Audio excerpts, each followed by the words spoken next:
Welcome back, focused learners, to another deep dive on The Explainer.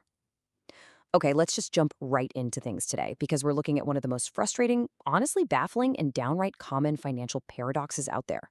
You know the drill. You put in the grueling hours, you finally land that promotion, your paycheck goes up, but somehow your bank account just doesn't seem to get the memo.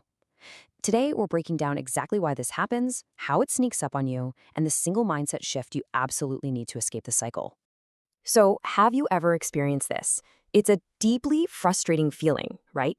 You open that updated pay stub, you see the larger number staring back at you, and you get this massive rush of accomplishment. But then, fast forward maybe 6 months, and the stress, it's exactly the same. That whole paycheck to paycheck panic hasn't magically gone away. You are literally making more money, but you're seeing absolutely zero real financial progress. Look, if you're nodding your head right now, trust me, you are not alone. And no, you're not just bad at math. You've just fallen into a very specific behavioral trap. Section 1, the illusion of more money. To really wrap our heads around this, let's follow a guy named Mark. Mark is basically doing everything society tells him to do. He's ambitious, he's grinding, he's climbing that corporate ladder. In year 1, Mark puts in the effort and earns his very first raise, huge milestone. By year 3, he's kept up the momentum, securing even more raises. And by year 5, Mark has achieved what most of us literally dream of.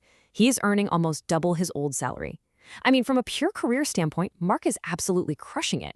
His income is shooting straight up. But here is the crazy climax to Mark's first 5 years. Despite doubling his income, despite all those glowing performance reviews, somehow he still felt broke. Let that sink in for a second. I mean, mathematically speaking, twice the money should mean twice the financial security, right? But the math on paper rarely matches the messy reality of human behavior. Section 2. Meet lifestyle inflation. So where exactly did all of Mark's extra cash actually go? Well, when he got that first raise, he understandably celebrated. He moved into a slightly nicer apartment, he grabbed a better phone, he enjoyed a few more dinners out. Nothing totally crazy, right? After all, he earned it. But then, the next raise hit. So he upgraded again. He leased a much better car. He threw in some premium subscriptions. He paid for more convenience. The daily food deliveries, things like that. Step by step, raise by raise, Mark's spending just quietly crept right up alongside his salary. And that brings us right to the core mechanism of this whole trap. Every increase in income created an increase in lifestyle. You see, most of us operate under this deeply flawed assumption that money problems just automatically disappear when our income goes up. We always think, man, if I just made $10,000 more a year, I'd finally be able to breathe. But as we just saw with Mark, the extra money didn't buy him breathing room. It really just bought a much more expensive lifestyle. We actually have a formal name for this phenomenon. It's called lifestyle inflation. Simply put, it's where your expenses just tirelessly chase your rising income. This right here is the main antagonist of our explainer today. And the reason it's so incredibly dangerous is that it's a silent wealth killer. It operates entirely invisibly, just humming along in the background of our day-to-day financial lives. The truly scary part about lifestyle inflation is that the purchases are individually reasonable, but together, they are incredibly dangerous. It's the classic boiled frog effect. Upgrading to a slightly nicer apartment, that feels perfectly reasonable. Snagging that premium membership, totally justified. Treating yourself to daily deliveries, hey, that feels like a fair reward for all your hard work. None of these upgrades feel like reckless overspending on their own, but when you stack them all together, they quietly and efficiently consume every single dollar of every single raise. So years pass, and when Mark finally sits down and actually looks at the cold, hard numbers, the comparison is pretty sobering. On one hand, he had the biggest paycheck he had ever earned in his life, but the outcome? A savings account that had barely moved. Despite spending 5 years blowing past major career milestones, his actual financial safety net was totally stagnant. Section 3.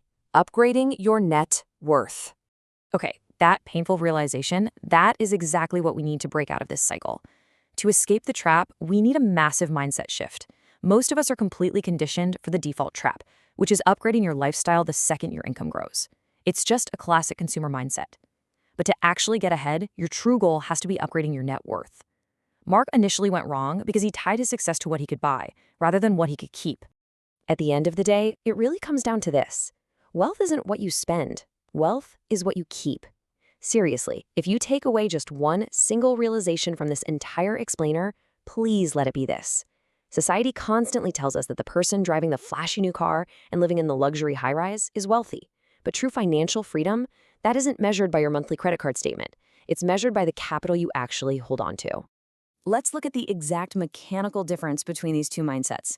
The losing strategy is getting your paycheck, paying for your upgraded lifestyle, the better car, the premium subscriptions, and then just trying to save whatever happens to be left over. The glaring problem here? There is almost never anything left over. Now, the winning strategy, the one actually used by people who build true financial freedom, you get your paycheck, you immediately save and invest a set percentage, and then you only spend what is left over. It really is that straightforward. One simple difference in the order of your operations creates one massive life-changing outcome for your financial future. By flipping the save and spend equation, you actively block lifestyle inflation from just eating your raises alive. When your income goes up, your automatic savings goes up first. Basically, your future self gets the raise way before your current lifestyle does. So, as we wrap up this explainer, I want you to take a real hard look at your own finances. Have you ever gotten a raise and still felt completely broke? Have you watched your own lifestyle creep up right alongside your paycheck? Ask yourself this. If your salary doubled tomorrow, would you actually build wealth or would you just build a more expensive cage?